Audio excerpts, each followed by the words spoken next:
Assalamualaikum warahmatullahi wabarakatuh. Alhamdulillah, puji syukur kita panjatkan kehadirat Allah Subhanahu wa Ta'ala karena kita masih diberi kesehatan dan rezeki yang melimpah sehingga kita masih bisa menyaksikan video ini. Sahabat, dalam video ini adalah 6 dosa besar orang tua terhadap anak. Ada sebuah kisah cukup menarik yang mungkin bisa kita jadikan sebagai pelajaran untuk kita. Pada suatu hari, ada seorang laki-laki yang menemui Umar bin Khattab bermaksud mengadukan perihal kedurhakaan anaknya.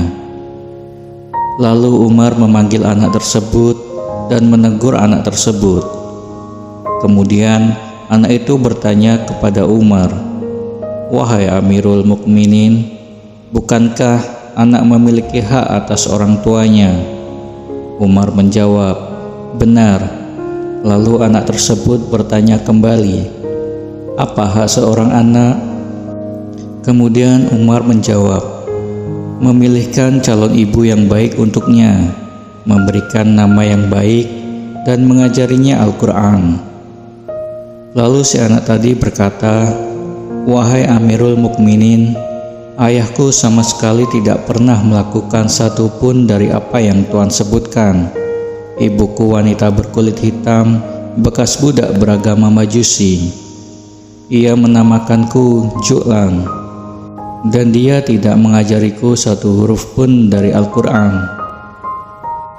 Mengetahui jawaban si anak, kemudian Umar mendekati orang tua itu lalu berkata, "Engkau datang mengadukan kedurhakaan anakmu, padahal engkau yang telah durhaka kepadanya.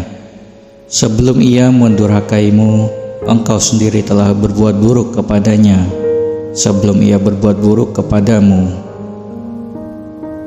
Mendengar jawaban dari Umar, laki-laki tersebut kemudian meminta maaf kepada anaknya dan ia berjanji akan mendidiknya dengan baik. Dari kisah tadi bisa kita simpulkan bahwasannya juga ada dosa besar yang dilakukan orang tua terhadap anak, entah itu disadari maupun tidak disadari. Lalu apa saja dosa besar lainnya yang dilakukan orang tua terhadap anak? Yang pertama, bersikap kasar terhadap anak. Kita sebagai orang tua sangat tidak dianjurkan untuk memaki si anak karena perilakunya yang tidak kita sukai. Nasihatilah dengan lembut dan tetap dengan kasih sayang.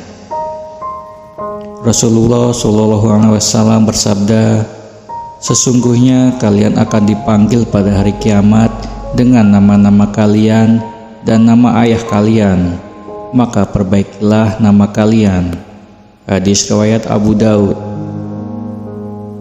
Yang kedua, pilih kasih terhadap anak. Bagi orang tua yang memiliki anak lebih dari satu, sangat tidak diperbolehkan adanya pilih kasih kepada anak-anaknya, karena rasa kasih sayang kepada anak-anaknya haruslah sama rata. Sikap pilih kasih terhadap anak dapat menjadikan anak lain merasa terabaikan dan bisa memicu putusnya tali silaturahmi antara sesama anak dan bisa membuat kecemburuan sosial di antara anak-anak yang lain. Yang ketiga, membanding-bandingkan dengan anak lain. Orang tua yang selalu membanding-bandingkan anak dengan anak yang lain akan menimbulkan perasaan rendah diri. Contoh yang sering kita ketahui yaitu orang tua yang membandingkan nilai pelajaran anaknya dengan temannya yang memiliki nilai jauh lebih tinggi. Seharusnya kita semua tahu bahwa kemampuan anak pastinya berbeda-beda. Bisa jadi si anak lemah dalam pelajaran tersebut, namun ia lebih cerdas dalam pelajaran atau pengetahuan lainnya. Yang keempat, mengekang kebebasan anak.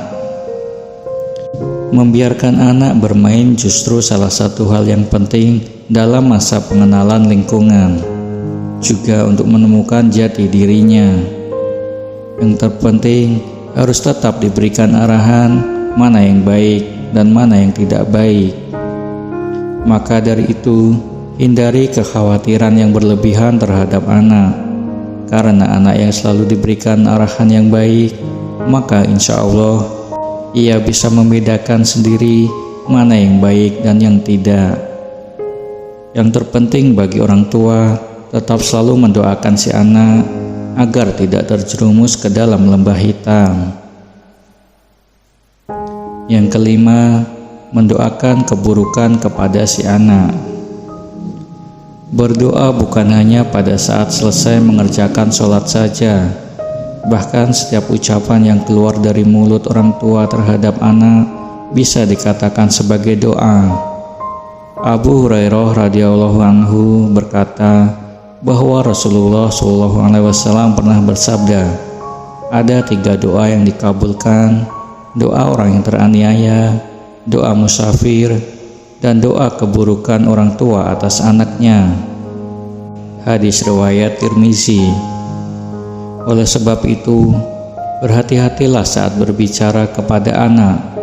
Berpikirlah terlebih dahulu ketika hendak marah kepada anak, agar tidak terucap kata yang tidak baik yang bisa menyumpahi si anak. Yang keenam, tidak memberikan pendidikan kepada si anak. Pendidikan yang dimaksud dalam hal ini bukanlah sekedar pendidikan dari sekolah saja, akan tetapi juga menyangkut berbagai macam aspek kehidupan. Misalnya, pendidikan agama, sosial, budaya, dan lain sebagainya. Apabila sebagai orang tua mengabaikan pendidikan si anak, maka bisa dikatakan anak tersebut layaknya anak yatim, padahal masih mempunyai kedua orang tua. Ada syair Arab yang mengatakan bahwa anak yatim itu bukanlah anak yang telah ditinggal oleh orang tuanya dan meninggalkan anak-anaknya dalam keadaan hina.